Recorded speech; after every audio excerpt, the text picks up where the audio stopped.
nombre es Alejandro Frigerio, soy sociólogo y antropólogo, soy investigador del CONICET. Estoy acá en la Manzana de las Luces, en la sala de representantes. Esto es una clase pública, a mí me tocó la letra U y voy a hablar de Umbanda. Umbanda. Umbanda es una palabra que se escucha cada vez más, sobre todo en los medios de comunicación, generalmente con un tinte inquietante, estigmatizante, y la gente no tiene mucha idea, ¿no?, de a qué nos referimos cuando hablamos de Umbanda, salvo que de repente puede tener que ver con ofrendas dejadas en las plazas, con tambores. La Umbanda básicamente es una de las múltiples variantes de las religiones afroamericanas, ¿sí? O sea, es una de las varias religiones afroamericanas que hay en todo el continente americano. Las religiones afroamericanas se constituyen, digamos, a partir de la mezcla de 4 elementos. Uno y es el principal probablemente en casi todas, son las creencias traídas por los distintos pueblos africanos esclavizados, ¿sí? Acá tenemos 2 grandes familias, tenemos los pueblos Yorubá y los Ewefón, que vienen de lo que hoy es Nigeria y Benín, y tenemos los pueblos Bantu, que vienen de lo que hoy es el centro de África, digamos, Congo, Angola, Zaire. Y a estas creencias traídas por los esclavizados se le mezclan, digamos, o se conjugan con el catolicismo, traído por los españoles y los portugueses, el espiritismo, que es una rama, una fuente muy importante, digamos, en la constitución de las religiones afroamericanas, el espiritismo desarrollado por Allan Kardec en Francia a fines del siglo XIX, y las creencias amerindias. Las creencias amerindias sería, digamos, el 4º elemento, dependiendo del lugar de América del que hablemos y de la variante de religión, puede ser más o menos importante, pero digamos las principales son las creencias de los africanos esclavizados, el catolicismo y el espiritismo. De acuerdo con cómo se integran, ¿no?, en diferente medida estos 4 elementos y cómo se articulan y las diferentes particularidades sociohistóricas de las diferentes regiones de América, vamos a tener distintas variantes de religión o de religiosidad afroamericana. Voy a nombrar algunas, las más importantes: la santería o la regla de Ocha en Cuba, el palo monte o palo mayombe también en Cuba, la primera con más influencia yorubá, la segunda, el palo monte, con más influencia bantú, el vodún de Haití, el vudú, que también tiene una mala fama por una cantidad de circunstancias sociohistóricas, el Xangó de Trinidad y Tobago, el culto a María Lionza en Venezuela y varias variantes en Brasil, ¿sí?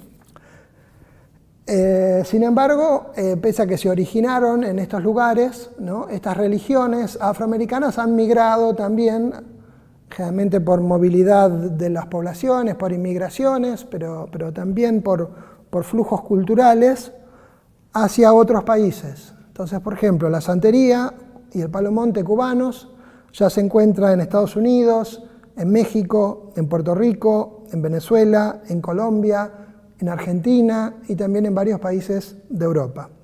El vodún haitiano está presente también en Estados Unidos, principalmente por la migración haitiana, y también en Santo Domingo. El Xangó de Trinidad se expandió a otras islas vecinas en el Caribe. El batuque y la Umbanda de Brasil llegaron a Uruguay y Argentina y tienen una presencia importante en estos 2 países.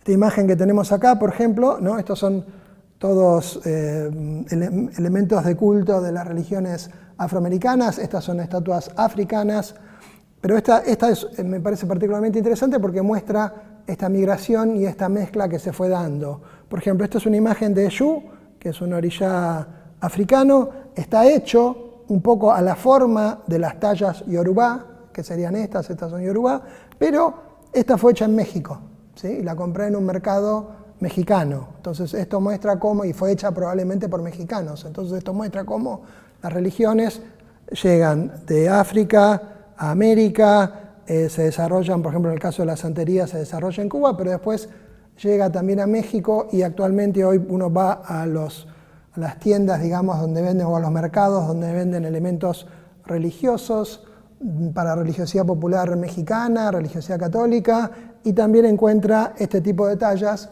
que son reproducciones mexicanas de lo realizado en África.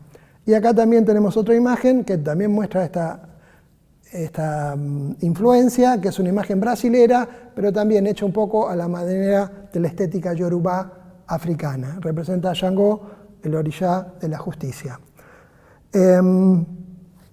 Entonces, digamos, esto es un panorama bastante dinámico, ¿no? Estas religiones se desarrollan en distintos lugares de América, pero después migran también hacia otros lugares de América por flujos culturales o por inmigración y desplazamientos poblacionales. Como dije, en Brasil había varias, no mencioné todas las variantes brasileras porque son muchas, pero algunas de las principales, el batuque de Belén, yendo del norte para el sur, la payelanza de Amazonia, el tambor de Mina de Maranhão, el Xangô de Pernambuco, el candomblé de Bahía, que probablemente es una de las variantes más famosas, la umbanda de Río de Janeiro y el batuque de Porto Alegre, que es importante porque es el que llega principalmente a la Argentina.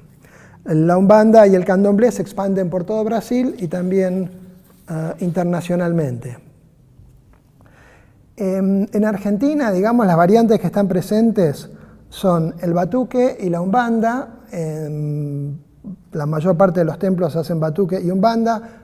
Fue traída, ¿no? Fueron traídos el batuque y la umbanda desde Porto Alegre y desde Montevideo. O sea, desde Porto Alegre llega en la década de 50 a Montevideo y de Montevideo viene para Buenos Aires, o también a través directamente de Porto Alegre y la frontera viene directamente a Buenos Aires. Hay como dos ramas, dos formas de llegada de estas religiones a la Argentina.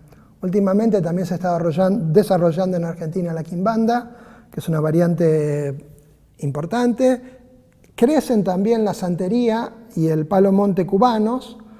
Hay pocas casas de candomblé y hay una variante, digamos, que se está expandiendo en los últimos años, que es la religión africana tradicional. Después probablemente retome esto cuando hable un poco más sobre la religión, sobre estas religiones en Argentina.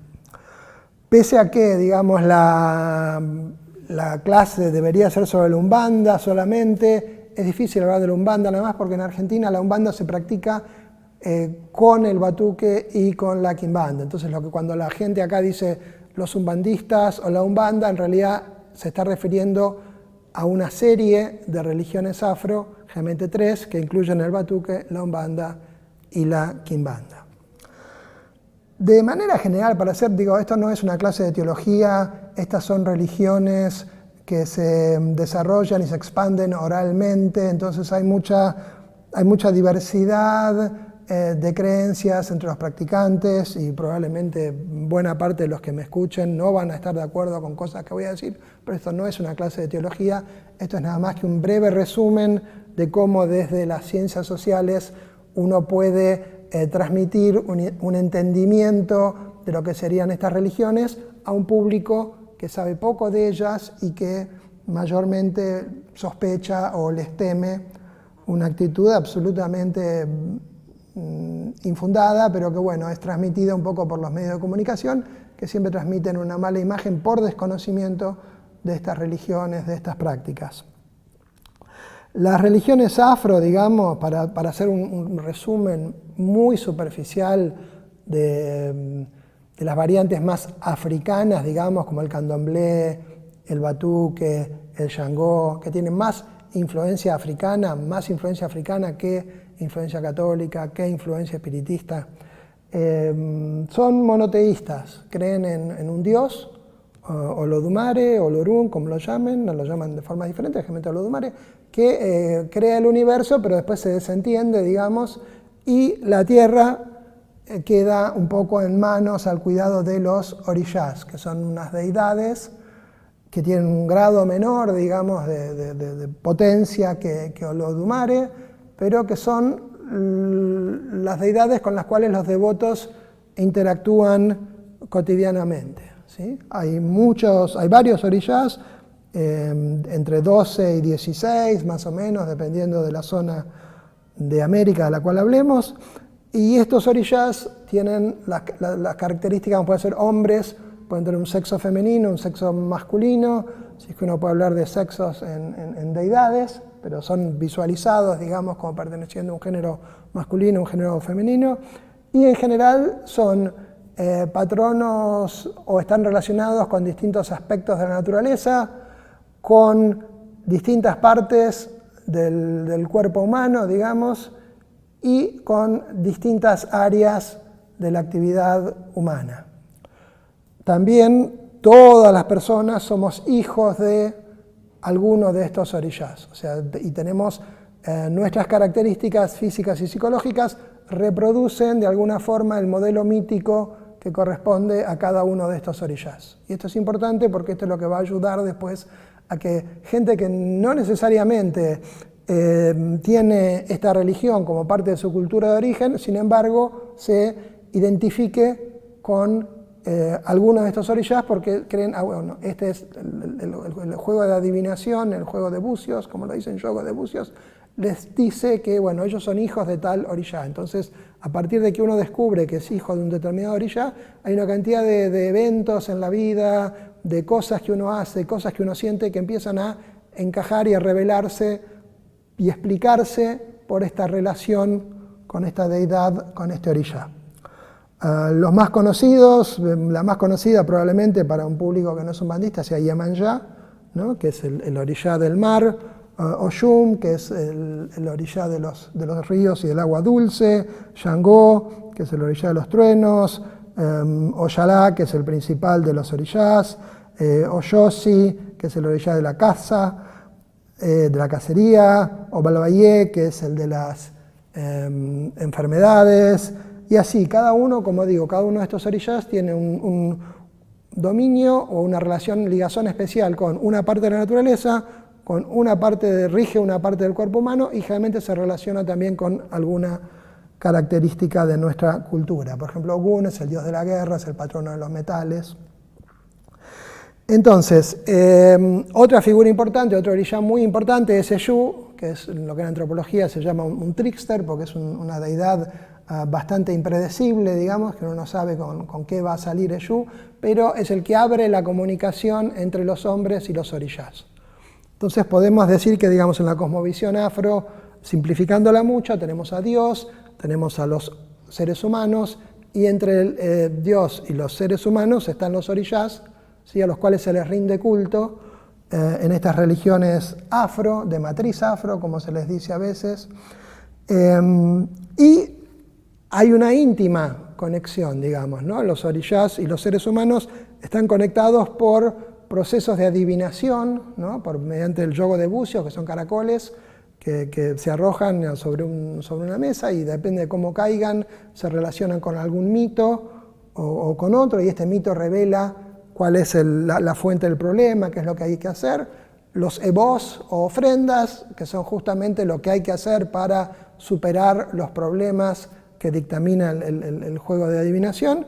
Y sobre todo, hay dos elementos que resultan particularmente extraños para la sociedad occidental, porque son de fuerte raigambre africana, digamos, que son el trance, o sea, los individuos iniciados ritualmente pueden entran en trance, reciben en su cuerpo a alguno de estos orishás. Entonces, en las ceremonias religiosas son invocados mediante cantos, mediante tambores. Las personas, los hijos de santo ritualmente iniciados, entran en trance con estos orishás y por un rato, 2 horas, 3 horas, media hora, son el orishá en la tierra. Esto es muy importante porque se establece un puente muy directo entre los hombres y los orishás. Y otro elemento que es muchas veces polémico, digamos, es que también, digamos, como fruto del proceso de adivinación, de ofrendas, la solución de problemas, a veces hay que, y para establecer la ligazón entre los hombres, entre los médiums, las personas que se inician en estas religiones, y el orishá, que es su padre, hay también ofrendas de animales. No es lo único que se les ofrenda también distintos tipos de nueces, comidas, hierbas que sirven para establecer la comunicación también, pero se usa también la sangre de animales. ¿Por qué? Porque hay una idea muy importante que es la de Ayé, que es energía espiritual. Todo lo que existe, existe porque tiene Ayé, porque tiene energía espiritual.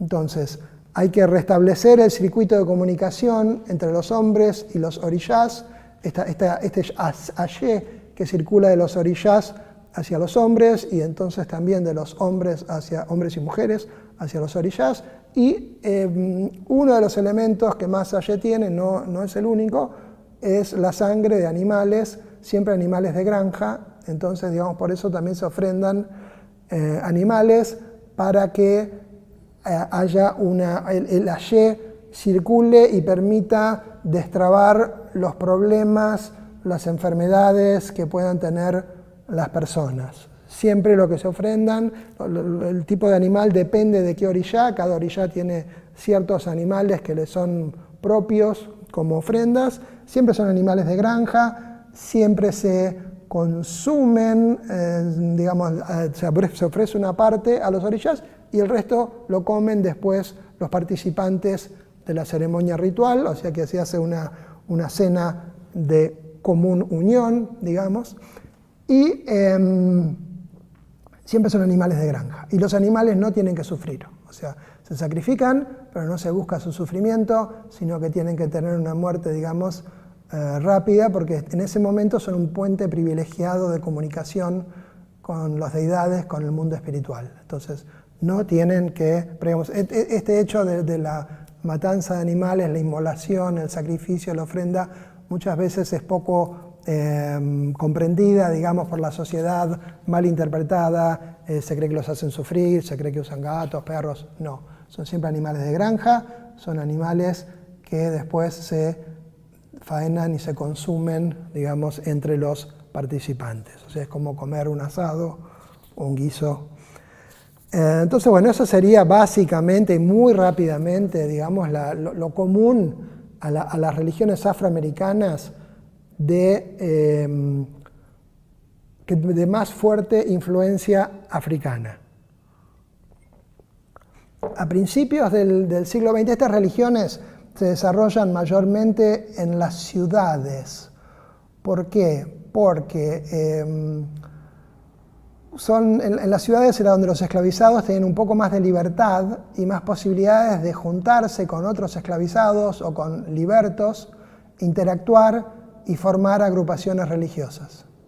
Cuando los esclavizados eran enviados a plantaciones o a minas, difícilmente podían juntarse y tener la libertad para crear, digamos, religiones nuevas. Esto sí lo pudieron hacer en las ciudades, por eso todas estas variantes de las cuales hablé antes, presentes en distintos países, en general se desarrollan en las ciudades principales. En Brasil, por ejemplo, en las principales ciudades del litoral, todo a lo largo del litoral, de norte a sur, tenemos distintas variantes de religiosidad afro-brasilera.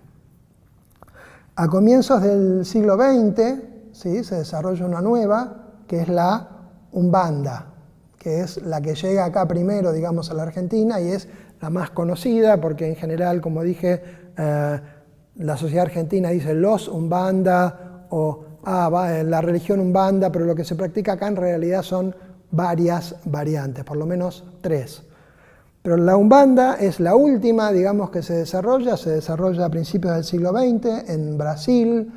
El mito de origen dice que en 1908, en una ceremonia espiritista, llegó el espíritu de un indio y que dijo que iba al caboclo de 7 encrucijadas, y dijo que iba a fundar una nueva religión que se iba a llamar Umbanda y en la cual iban a poder bajar espíritus de indígenas, de negros, pretos velos, ¿no?, esclavizados, que no tenían lugar, espíritus que no tenían lugar en las sesiones espiritistas porque se consideraba que eran espíritus de bajo desarrollo espiritual.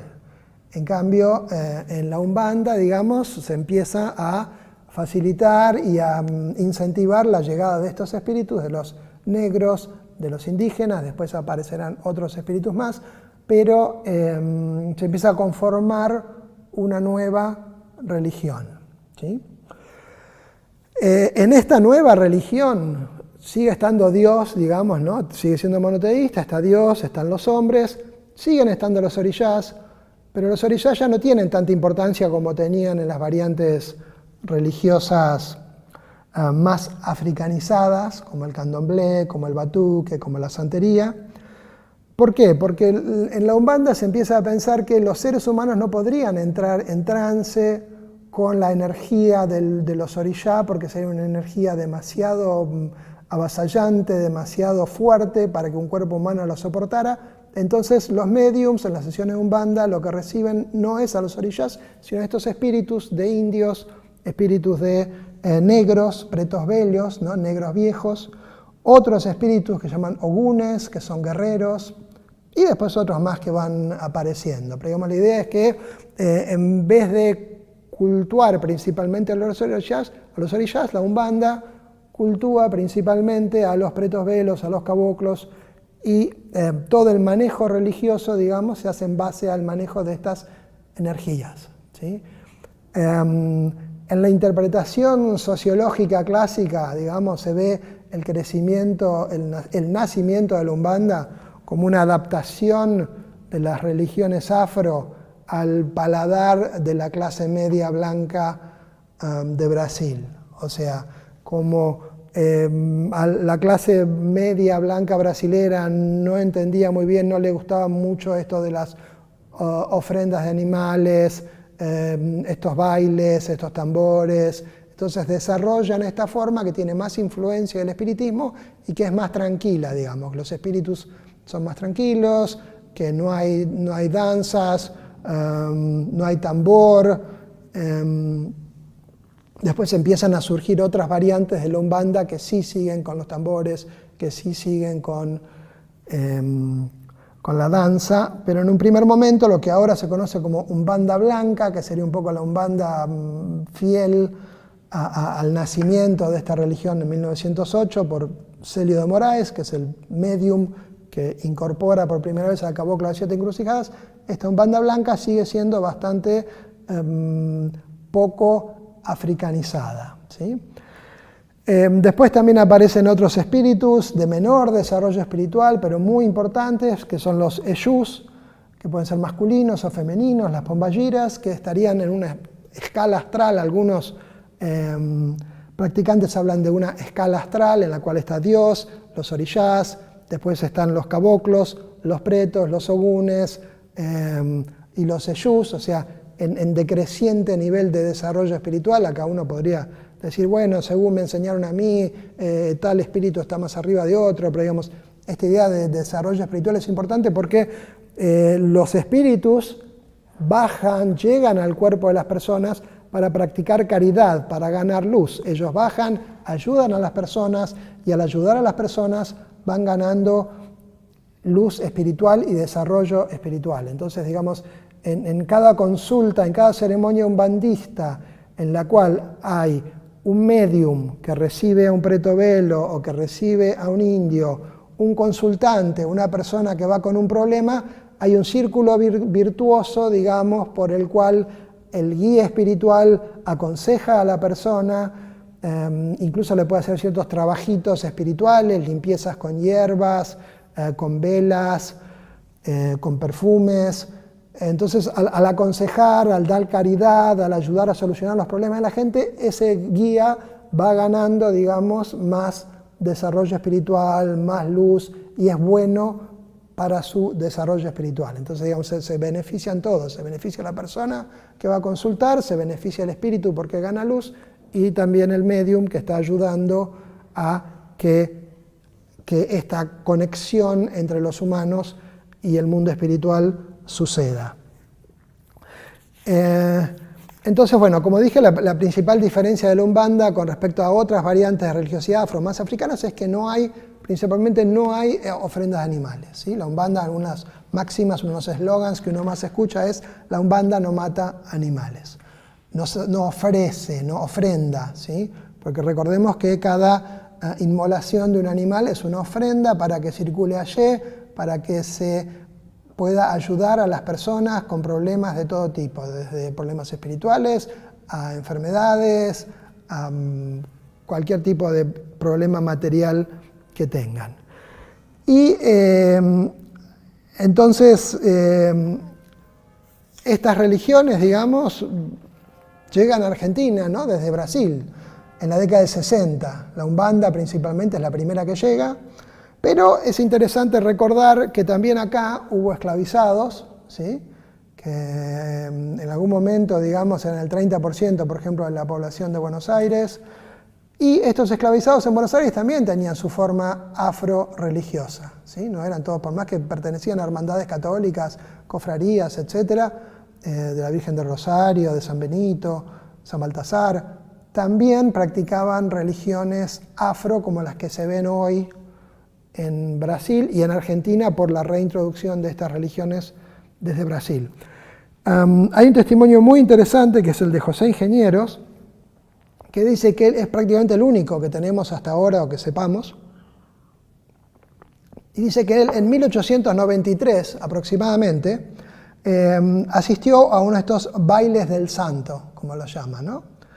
Dice, debimos este favor, esto lo dice en uno de sus libros, debimos este favor de asistir a un baile del santo por una cocinera negra que sirvió algunos años en nuestra casa y nos ofreció llevarnos a ver algo que no había visto ningún blanco. Esto era cuando José Ingenieros era pequeño. Dice, fuimos a un edificio bajo que aún existe en la avenida Alvear. Esto lo está escribiendo en 1918, 1915, por ahí. Fuimos a un edificio bajo que aún existe en la avenida Alvear, donde solían reunirse negros a bailar. Y esta cocinera nos encerró desde la tarde en una habitación contigua a la que sirvió por la noche para bailar el santo. Entonces él no vio, pero escuchó todo. Desde allí oímos y vimos algo de la ceremonia que tenía por objeto curar a un negro loco perseguido por los mandingas. Acá van a haber una serie de juicios de valor de Ingenieros, pero bueno, son comprensibles por la época en la cual escribe. Dice, al son de tamboriles y otros instrumentos africanos se hacían ofrendas en especies ante un altar afrocatólico, en que se mezclaban estampas, santos, útiles de cocina, cuentas de vidrio, caracoles, comestibles, bebidas, armas, patas de gallo, cuernos de animales, plumas, etc. El sacerdote o brujo hacía invocaciones en su lengua africana que a veces eran repetidas o coreadas por la concurrencia, hasta que alguna de las negras presentes se ponía a bailar, agitándose cada vez más, hasta caer presa de un ataque histeroepileptiforme seguido de un sopor cataleptoido, que según la protagonista duraba pocos minutos o varias horas. Acá obviamente está describiendo un episodio de trance, pero bueno, con la terminología, con la jerga psicológica estigmatizante, psicologista estigmatizante propia de su época. Pero digamos, lo importante es que había una experiencia de trance y como las que hay hoy en Brasil, como las que hay hoy en nuestra ciudad, en Buenos Aires, en el interior de Argentina. Y dice, este trance, este ataque, ¿no? Lo llama él, duraba pocos minutos o varias horas. Entonces, ya el santo estaba bailado. Entonces el brujo operaba con palabras y con las manos sobre el enfermo, si estaba allí, o le enviaba algún talismán o amuleto, por medio de sus parientes, si su enfermedad impedía traerlo a la ceremonia. Digamos, esto es interesante porque esta es la mejor prueba que tenemos de que hubo religiones afroargentinas hasta por lo menos fines del siglo XIX y seguramente más allá, ¿no? Seguramente hasta el siglo XX en algún momento también hubo religión afroargentina con estas características, pero son escasos los testimonios que tenemos hasta el momento. Lo cierto es que la religión afro que tenemos en nuestros días es reintroducida en la década del 60, es la que viene, digamos, a partir del año 65, 66, llega desde Brasil, desde Porto Alegre, y o desde Montevideo, porque antes las religiones habían llegado de Porto Alegre a Montevideo. Entonces, en la década del 60 más o menos llega la Umbanda y había pocos templos, empieza a desarrollarse muy lentamente durante la década del 70. En la década del 80 hay un pequeño boom de la religión, con la democracia, digamos, las personas ya pueden practicar más libremente su religión. Antes, cuando era la época de los militares, era muy complejo, porque no permitían que la gente se reuniera, porque los tambores llamaban la atención, porque llevar ofrendas a algún lugar de la naturaleza, al río, a los bosques, era algo complicado, ¿sí? Yo cuando empecé a hacer mi investigación fue en 1985 más o menos, un poco antes, pero digamos ya era democracia, pero me acuerdo de que era, si uno tenía que salir a hacer ofrendas en algún lugar público a la noche, uno tenía un poco de miedo, ¿no? Porque lo podía parar la policía, y qué están haciendo, y por qué, digo, era visto en esa época como algo prohibido, ¿no? Hasta el día de hoy levantan sospechas las ofrendas que se encuentran en la vía pública, que son ofrendas que se tienen que dejar no enfrente necesariamente de un colegio o de lugares de mucho tránsito, pero sí en lugares de la naturaleza, porque para completar este ciclo, ¿no? Como todos estos son espíritus que viven en la naturaleza, que están relacionados con la naturaleza, que tienen conexiones energéticas con distintos reinos de la naturaleza, hay que dejarles ofrendas. Muchas son comidas en distintos lugares. Algunos se dejan en los cruces de caminos, cuando son para los Eyús, que son los que abren la comunicación entre el mundo espiritual y el mundo de los hombres. Hay que dejarlas en los cruces de caminos. La mayor parte de las ofrendas que se dejan no son, como se cree, magia negra o para desearle el mal a alguien, sino que habitualmente son pedidos que se hicieron por salud, por trabajo, por amor. Entonces, digamos, no es que la presencia de una ofrenda en un lugar público es necesariamente magia negra, generalmente no lo es. Son ofrendas de intentar ayudar a las personas. Entonces, bueno, en los 80, con la vuelta a la democracia, ya entonces la gente se anima un poco más a hacer pública su práctica religiosa. En algunos templos se empiezan a poner carteles, templo de Umbanda. Y también empieza a llegar en la década de los 80, desde Porto Alegre, el batuque, que es una variante un poco más africana, ¿sí? Entonces, digamos, en los 80 la práctica religiosa, afro-religiosa, lo que hoy llamaríamos afro-religiosa, es la Umbanda y el batuque. Y lentamente se empieza a desarrollar también la Quimbanda, que es esta parte que les dije que tiene que ver con los Eyús, que son espíritus de un desarrollo espiritual un poco menor al de las entidades de Umbanda, pero que tienen una proximidad muy importante con los seres humanos y a los cuales los seres humanos pueden recurrir todo el tiempo pidiéndole que los ayuden con los distintos problemas que puedan tener. En este siglo ya, a partir del 2005 más o menos, se produce otro fenómeno interesante que es una reafricanización. O sea, hay muchas personas que ya no solamente practican la religión afroamericana, afrobrasilera, sino que empiezan a buscar prácticas y creencias en África, en la tierra de origen, en Nigeria sobre todo. Entonces empiezan a desarrollar lo que llaman la religión tradicional africana, que ya no tiene como meca, como norte, como modelo de prácticas algunos lugares de Brasil, sino que tiene como modelo de prácticas lugares de África. Entonces hay muchos sacerdotes que empiezan a viajar a África y a reempaparse de lo que para ellos es la versión original de la religión en base a ese contacto cercano con África. Ya no es una África mediada por América, sino que es África, ¿sí? Y esta variante está creciendo bastante. Hay toda una poderosa mitología que todavía se encuentra en África, que en América ya no estaba presente, salvo en Cuba.